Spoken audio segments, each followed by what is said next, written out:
Ini dia yang menurut gue HP 3 jutaan paling mewah, HP bekas ya di tahun 2024. Ini dia Samsung Galaxy Note 10 biasa, bukannya Plus. HP compact, baterai masih bagus, layarnya absolutely flawless, dan yang paling penting dia pakai Snapdragon ya, bukan pakai Exynos. So, mari kita langsung aja review Note 10 di tahun 2024.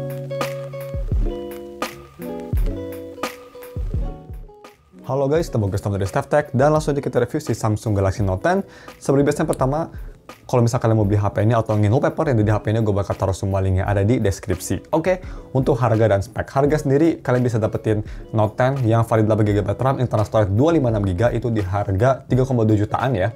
Dan ini tuh IMEI-nya bea cukai, permanen, dan bebas reset. Jadi ini nggak ada masalah sama sekali untuk masalah IMEI, kalian nggak usah worry. Dan gue bakal bahas HP ini sebagai HP utama yang pasti, bukan sebagai HP secondary. Oke, spek sendiri ini sebenarnya HP masih sangat flashy banget ya kalau dilihat, pakai Snapdragon 855. Ini bukan Exynos variannya. Layar 6,3 inci, Dynamic AMOLED, 60Hz display, Gorilla Glass 6, AOD, IP68, UFS 3.0, ada Samsung DeX, dan punya baterai 3500 yang bisa fast charging sampai 25 watt atau 12 watt wireless charger. Terus, bagaimana untuk si desain dan display? Desain sendiri menurut gue sih untuk desain ini sih pick Samsung ya. Desain belakang memang dia agak simple dan gak se-beauty atau gak secantik kayak Note 20 gitu, tapi ini desain Samsung pertama yang ngehook gue ya setelah Galaxy Note 9 lah. Note 10 ini bagus banget desainnya. Desain belakang sih cukup elegan, warna hitamnya, simple, nothing special. Kameranya juga dia nggak tebal banget, masih flush sama si bodi belakangnya. Dan untuk layar depan, ini dia pakai Edge display. Bezel atas bawah memang agak tebal dibanding sama HP flagship zaman sekarang, tapi karena dia pakai Edge display, jadi overall HP kelihatan tipis ya, dan kelihatan lebih premium daripada kayak S24 Ultra yang pakai flat display. Tapi ini Edge display-nya nggak agresif banget kok, jadi nggak bakal ngeganggu palm kalian, atau layarnya nggak bakal keganggu sama palm kalian maksud gue. Jadi ya, untuk desain sendiri sini menurut gue masih sangat premium, bodinya juga ini sangat tipis. Dan bagaimana untuk kualitas displaynya sendiri? Kualitas display sendiri sih gue juga bisa bilang ini masih sekelas kayak flagship zaman sekarang lah. Gue nonton pakai HP ini bandingin sama S24 Ultra gue nggak ngerasa perbedaan yang jauh. Dia viewing angle-nya pretty much perfect, nggak ada masalah sama sekali, warnanya nggak hilang sama sekali, layar vibrant, clear, dan Samsung memang jagonya ya. Even HP yang udah tua pun ini layarnya masih bisa bersaing dengan HP flagship zaman sekarang menurut gue. Bagus banget. Kelemahannya hanya di refresh rate aja yang masih 60Hz. Dan bagaimana untuk si visibilitas di bawah sinar matahari? Nah, ini kelemahan juga bisa kita lihat. Ya, gelap banget ya kalau sinar mataharinya bener-bener terik banget. Memang HP gelap dan gak kelihatan. Tapi wajar banget lah, ini HP udah lumayan tua juga. Dan masih oke lah, at least masih bisa dipakai walaupun harus deket, tapi masih usable sih menurut gue. Walaupun memang brightness-nya nggak seterang HP flagship zaman sekarang, itu sih lumayan minus. Dan bagaimana untuk si touch sensitivity dan haptic? Touch sensitivity nggak ada masalah, layar responsif, bagus. Dan untuk haptic juga dia cukup bagus, hapticnya cukup premium. Gue ngerasa nggak jauh beda sama S24 Ultra gue. Ya bisa dibilang 8/10 lah ya. Itu perbedaannya, nggak beda jauh banget, masih kerasa flagship banget, hapticnya bulat, enak diketik. Terus bagaimana untuk si biometric? Dia udah pakai ultrasonic fingerprint ya, yang masih sangat flagship. Even zaman sekarang pun masih banyak flagship di merek sebelah yang belum pakai ultrasonic, masih pakai optical. Ultrasonic tuh bagusnya dia dalam keadaan basah, kering, atau lembab sekalipun dia pasti bisa nge-scan dengan baik, dan kecepatannya juga cukup cepat. Kalau misalnya kalian nggak pakai screen protector ya, itu yang gue nyebelin sama fingerprint di bawah layar. Kalau pakai screen protector, mau itu optical atau ultrasonic, dia bakal agak susah scanningnya. Tapi kalau nggak pakai screen protector, ini scanningnya flawless banget dan masih flagship. Terus bagaimana untuk audio quality? Jadi pertama gue mau bahas audio quality via 3.5mm to converter, karena dia nggak ada headphone jack sayangnya. Gue tes pakai IEM SIMGOT EA500LM. Ini sih kualitasnya absolutely amazing. Pertama, di volume 35%-40% udah keras banget, itu impresif. Volume step memang nggak banyak, tapi tadi gue bilang udah keras di volume bawah, jadi udah bagus. Dan dia sound signature-nya memang bener-bener true to life, ngikutin si SIMGOT-nya, si IEM yang kalian colokin ke HP-nya. Punya bass yang bagus, separasi instrumen ini sangat fleksibel banget ya. Terus dia punya soundset yang bagus juga dengan vokal yang jernih dan lumayan balance. Overall suara tertata dengan baik, dan ini bagus banget sih untuk si headphone jack quality-nya. Dan bagaimana untuk speakernya? Speakernya ini dual speaker, dan gue saranin Dolby Atmos nyala. Tadi untuk headphone jack gue nggak saranin kalian nyalain Dolby Atmos ya. Tapi untuk speaker pakai Dolby Atmos nyala, ini cukup bagus suaranya, tapi memang udah nggak sebagus flagship zaman sekarang. Dia bisa dibilang kualitasnya kayak HP 4-6 jutaan zaman sekarang lah. Cukup bagus bassnya, cukup powerful, vokalnya jernih, gak ada masalah, soundnya cukup bagus, cuma gue rasa separasi instrumennya kurang oke, jadi kadang suaranya agak terlalu sempit, menurut opini gue. Tapi untuk lebih detail, ini dia speaker testnya. Seperti biasa, kalian bisa pakai headphone, bisa ngedengerin lebih detail gimana sih kualitasnya. Check it out. Dan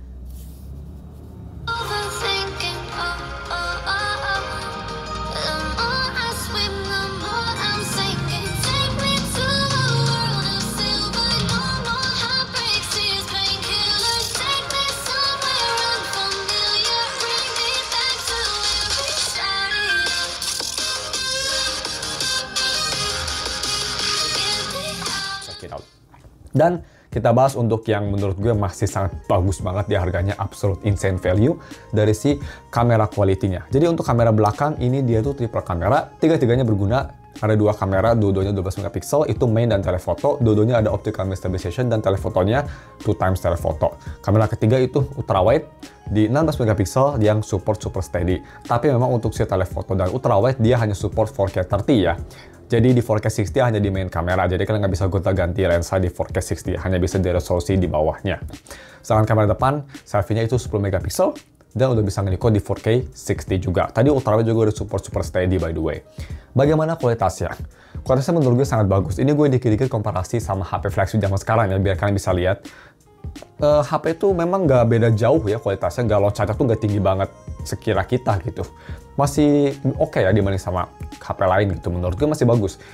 Dynamic range masih dapet, warna memang nggak senatural HP zaman sekarang, tapi malah cukup oke juga, masih bagus. Kontras oke, detail bagus ya.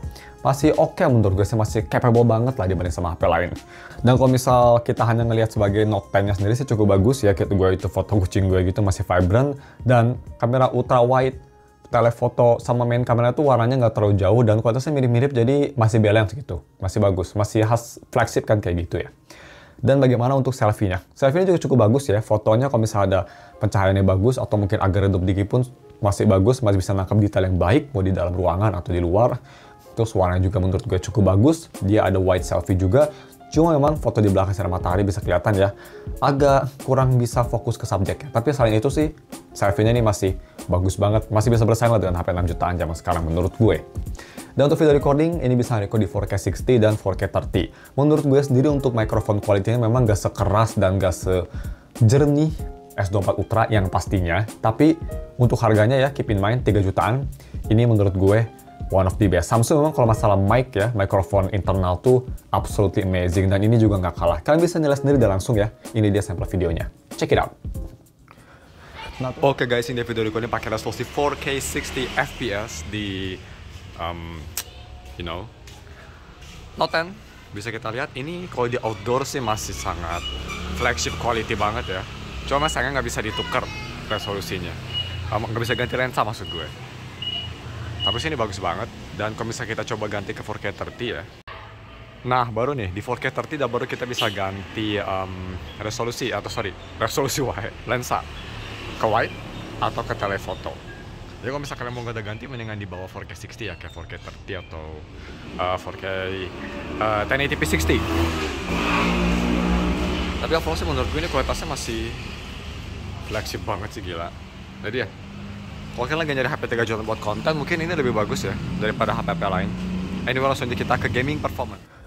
Nah terus bagaimana untuk gaming performance-nya? Karena ini kan HP yang pakai Snapdragon 855 ya. Kalau misalnya kita cek di DevCheck, bisa kita lihat Galaxy Note 10, Samsung Galaxy Note 10, Qualcomm Snapdragon 855 dengan Android 12.